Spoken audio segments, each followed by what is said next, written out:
if you're able to. Yes, it's working. Thank you so much.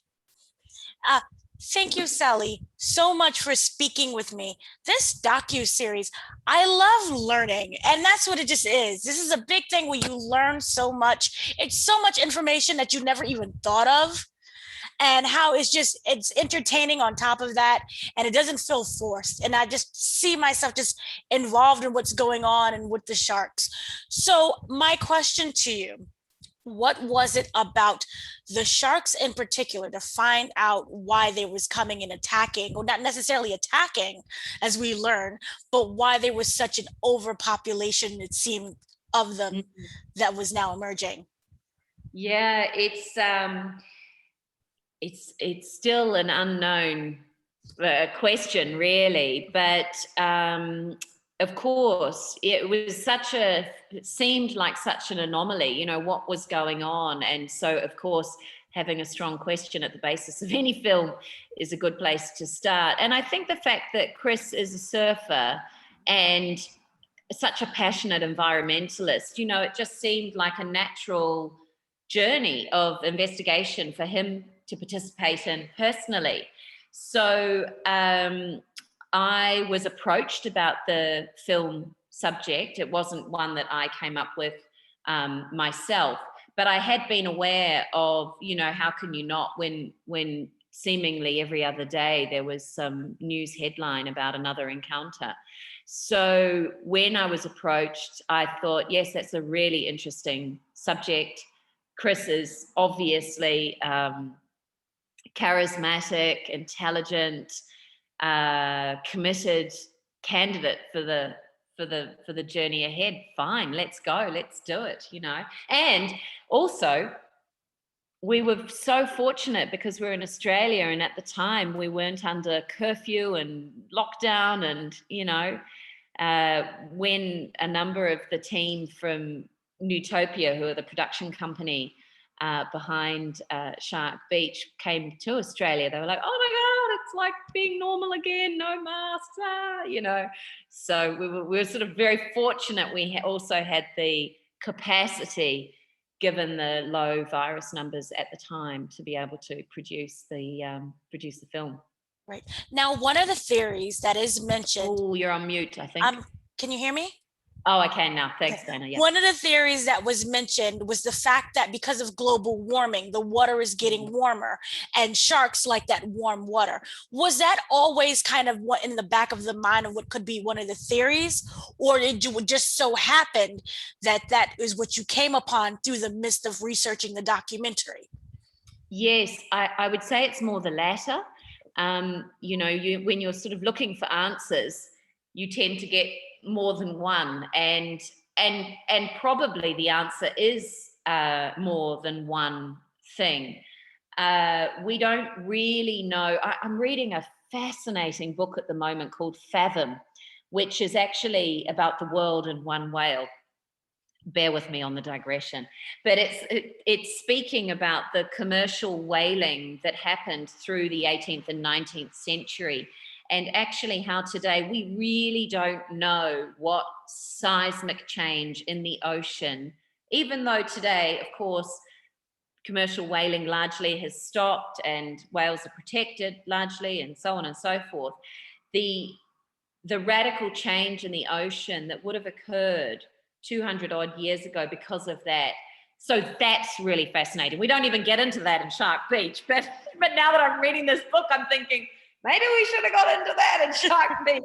So, you know, the global warming theory, as well as the population rise, as well as, you know, the associated effects of overfishing, these are all things largely that I've just blanked on his surname, Paul from the DPI. Oh, I can't believe I can't remember his surname.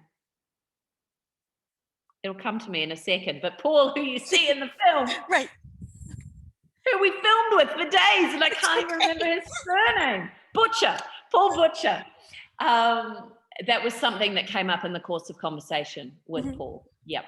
Now, and I think also too, Charlie Houvenaers in South Australia, who's a preeminent shark scientist thinks global warming has something to do with, certainly with the migration patterns of the sharks. Yeah. Right. Now, one of the things that you mentioned in the documentary but didn't touch upon was that the most scariest aspect would be a world without sharks. Right. So for those who may not know much about sharks when they come into your documentary, what can you say what that would kind of look like and why it's important to keep them alive and to preserve them?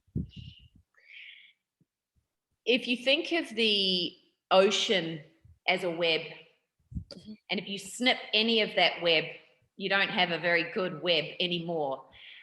Sharks are evolutionarily designed to clean our ocean. At its most basic, we need a healthy ocean for the oxygen that we breathe. You know, the cycle of water system and oxygenation. So if we got rid of the sharks, we detrimentally affect the health of our oceans. That detrimentally affects other species, including our own. That's probably the simplest way I can put it. We don't know all the different myriad interconnections between sharks and other smaller species. I can give you an absolutely concrete example, which is that they used to think if you had more fish, then the sharks would come back. It's actually the reverse. And so while it's not in Shark Beach, it's actually in another film I made with Valerie Taylor, who appears in Shark Beach. There's a reef in Fiji that was completely dead. No fish, no life, nothing. By feeding the sharks that would have been somewhat in the vicinity, that entire reef ecosystem has come back.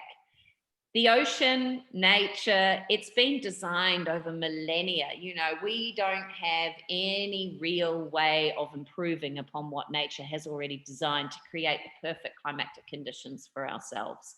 But we do mess with it at our peril. Yeah. Right.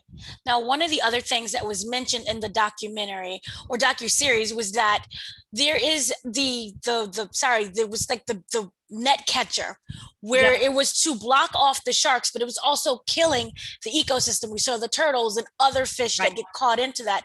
Since kind of that research, has that changed in Australia and have they stopped using that? Yeah.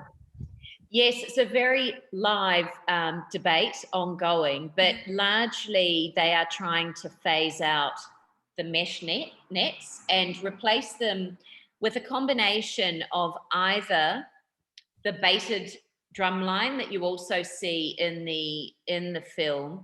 So that is a system whereby sharks will be caught on a hook, but it sends a signal back to Paul Butcher's team, and they then go and release that shark after collecting a lot of information about that shark. And one of the theories is also that the sharks don't then like to return to the same place that they got hooked. Which, you know, psychologically you can understand. We don't like returning to the place of, you know, of a negative experience for us either. Equally, the work that Charlie Huveniers and his team in South Australia are doing with respect to shark repellers, there's an idea that we might be able to have some sort of essentially a repeller system along the beaches. What is true, and I say this personally, when you're in Australia or any coastline that, you know, sharks swim in, which by the way is around the world, you can feel some sort of psychological comfort that, oh, well, there's a mesh there, you know.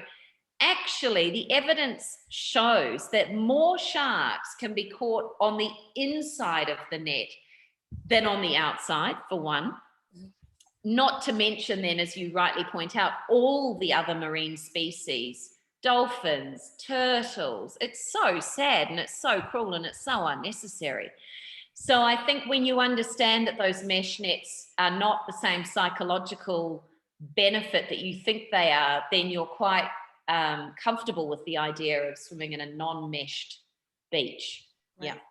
Thank you so much for speaking to me. I thoroughly enjoyed it. I learned so much, and I look forward to watching more and seeing more of your work and learning more. Oh, thank you so much, Dana. And I'm so pleased that you enjoyed it and got so much out of it. Yay! Thank you. Pleasure. Take Thank you care. so much. Bye.